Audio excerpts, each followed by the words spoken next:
Alhamdulillahi Rabbil Alamin.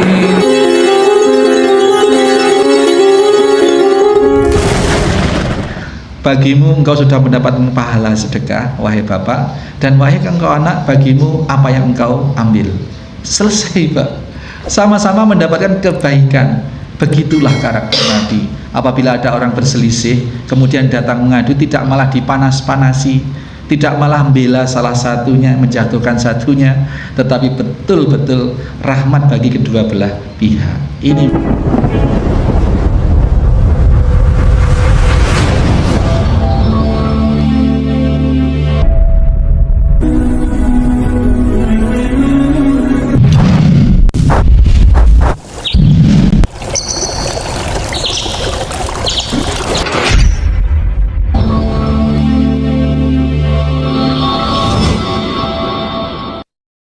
Bismillahirrahmanirrahim. Assalamualaikum warahmatullahi wabarakatuh.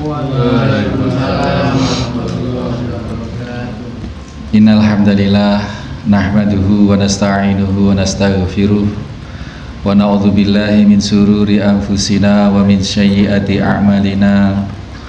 May yahdihillahu fala mudhillalah wa may yudlil fala hadiyalah.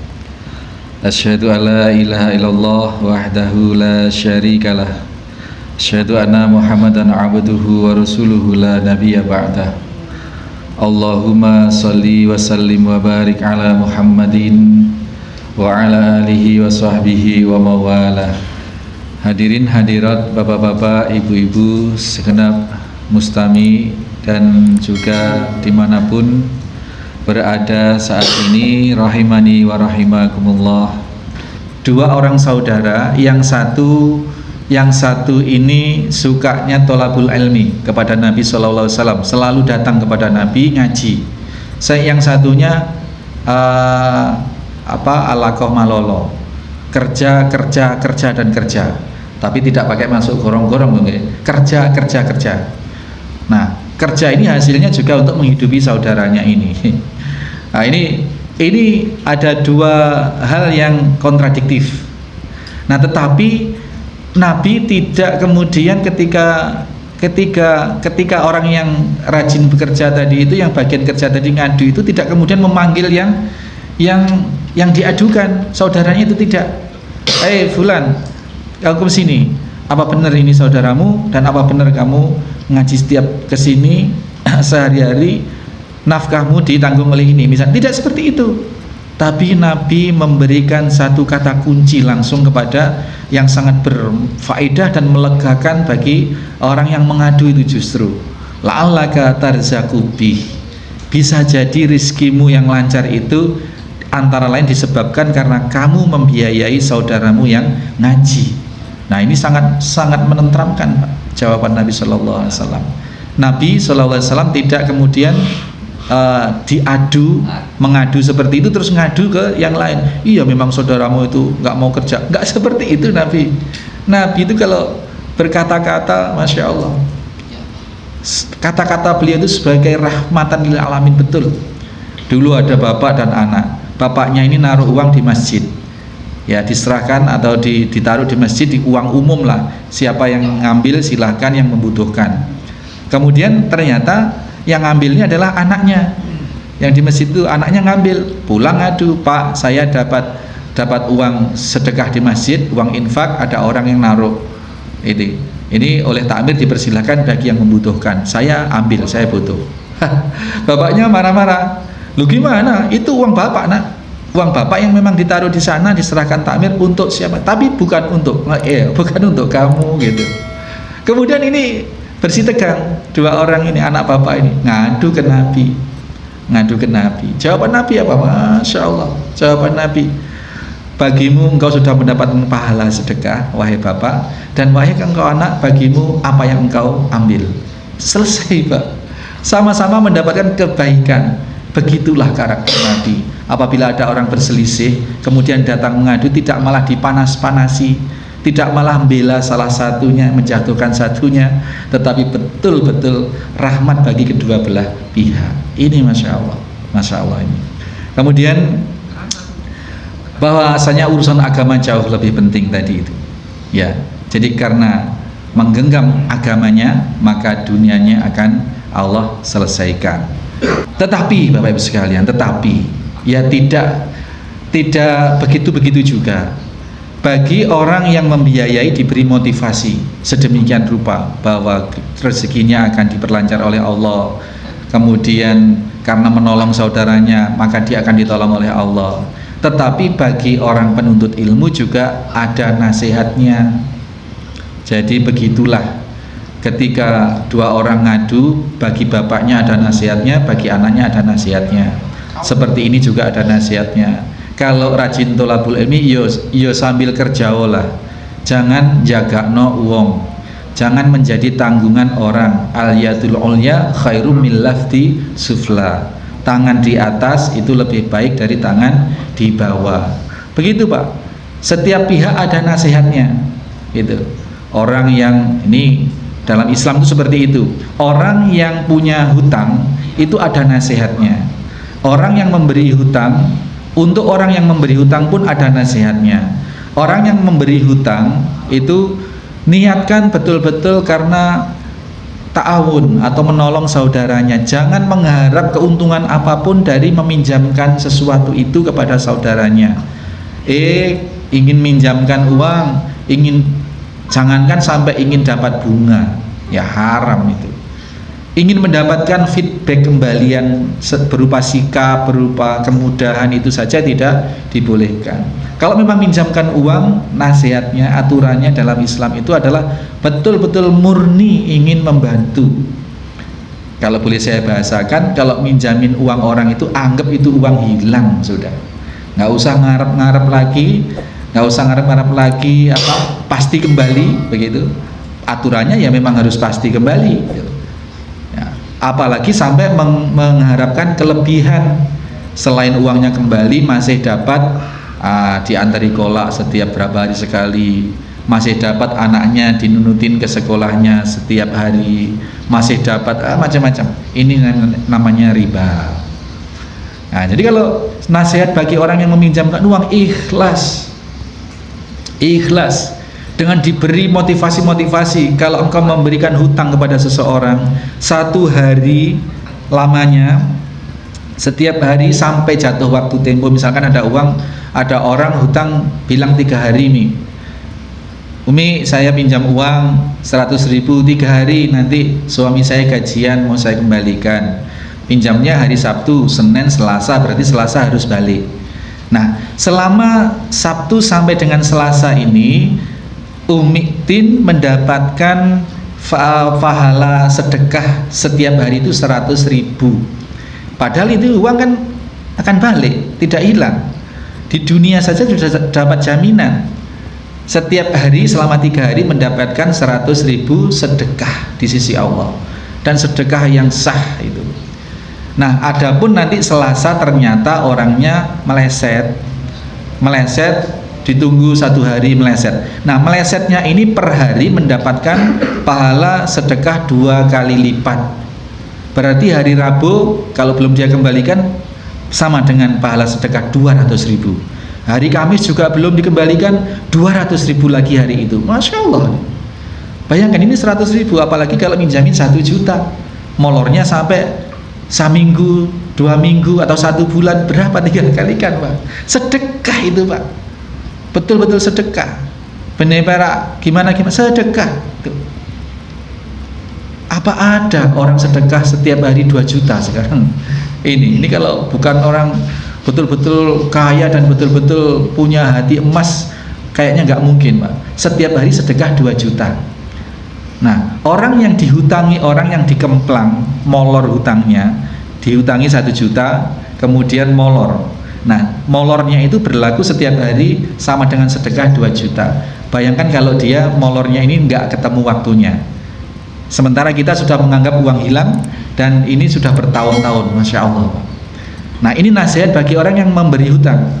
Bagi orang yang diberi hutang, itu nasihatnya adalah kalau mengembalikan seyogyanya lebihilah. Ini ada nasihatnya sendiri-sendiri, tetapi kelebihan ini haram kalau diminta oleh yang meminjami. Jadi gitu loh Pak, adab di dalam Islam itu, Masya Allah. Bagi yang meminjami nasihatnya, jangan mengharap apapun kecuali memang kembaliannya uang yang dipinjamkan tadi. Bagi yang dipinjami, dianjurkan untuk memberikan lebih kelebihan kalau mengembalikan uang atau membalikan sesuatu yang dipinjam. Ini Masya Allah, Masya Allah. Bapak Ibu sekalian, ini hadis singkat dan kita urai banyak hal, bahwa orang yang mencari ilmu pun juga masih diwajibkan, dianjurkan untuk tidak hanya melulu mencari ilmu dan melulu ibadah, tetapi juga harus berusaha. Itu berusaha seperti hanya 3 orang tadi yang kehabisan bekal juga berusaha. Tetapi nasihatnya bagi orang-orang yang sedang tidak menuntut ilmu adalah membiayailah, mendonasilah dan sebagainya. Ya, itu pelajaran yang bisa kita petik. Ada waktu Bapak, Pak Misto, Pak Nugroho, Pak Haji, ada sesuatu yang mungkin ingin ditanyakan, mungkin Umi di belakang, mungkin ya Pak, ini juga forum Pak Haji, monggo Pak Haji. Assalamualaikum warahmatullahi wabarakatuh. Waalaikumsalam warahmatullahi wabarakatuh. Masalah uang dinar itu Pak Ustaz tadi, itu kalau seandainya kita punya rezeki itu lebih baik ya Pak Ustaz, kalau seandainya Langkung saya Pak Haji, uang itu kita belikan, tidak kita taruh di bank, tapi untuk dibelikan misalnya uang batangan gitu, emas batangan. Itu kira-kira lebih baik itu atau gimana ya Pak? Pak Haji, jadi di zaman Nabi itu tidak ada deposito, tidak ada tabungan-tabungan seperti itu. Yang ada adalah menyimpan aset berupa dinar, dirham. Kalau dirham itu uang perak. Dan memang seperti yang dicontohkan untuk menjaga agar uang ini tidak terjadi inflasi. Uang 1 juta Pak, kalau kita pegang di rumah 1 tahun depan, kalau sekarang dapat apa, tahun depan tidak dapat apa itu. Tapi kalau berupa emas ini tidak mengalami inflasi. Maka betul Pak Haji Rebo, untuk menyelamatkan aset itu mending memang dibelikan emas, ya emas. Tapi jangan lupa emas itu kalau sudah mencapai 86 gram itu bertahan setahun itu ada zakatnya, ada nisabnya, sudah masuk nisab. Kalau sudah haul 1 tahun, sudah berputar waktu 1 tahun, itu wajib zakat 2,5%. Semakin banyak simpanan emasnya, maka semakin 2,5% ya kali jumlah uang atau kali jumlah aset yang disimpan itu. Memang ini Pak Haji Rebo, ini memang satu solusi sebenarnya agar kita tidak terjerat riba. Katakanlah kita nyimpan uang di bank, kita tidak ingin mendapatkan kelebihannya, tidak ingin dapat bunganya, tapi sistem perbankan sudah ngitung sendiri, sehingga uang kita yang kita simpan 1 juta ini berganti waktu pasti tidak 1 juta, bisa lebih, bisa kurang. Lebihnya apa? Perhitungan bunga. Kurangnya apa? Potong administrasi ini dan itu. Sehingga tidak aman secara nominal dan tidak aman secara syariah, tidak aman. Nah, kalau emas ini ya aman, sudah aman. Nggih Gong, mudah-mudahan rezeki Gong Rebo diluaskan sehingga bisa tidak usah nyimpan di deposito, disimpan berupa emas saja, dan kita semua amin Allahumma amin.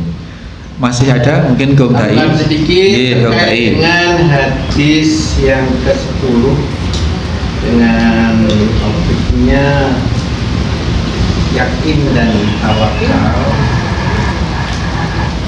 di mana tadi sudah disampaikan pengaduan sahabat, kemudian bagaimana jawaban Rasulullah yang amat sangat luar biasa, kemudian diterjemahkan ke dalam kefaedahan yang luar biasa, terutama pada sisi orang yang punya, kemudian membantu atau dipinjamkan kepada orang, kemudian orang ini sampai dengan batas waktunya faedahnya luar biasa, apalagi meleset sebagainya.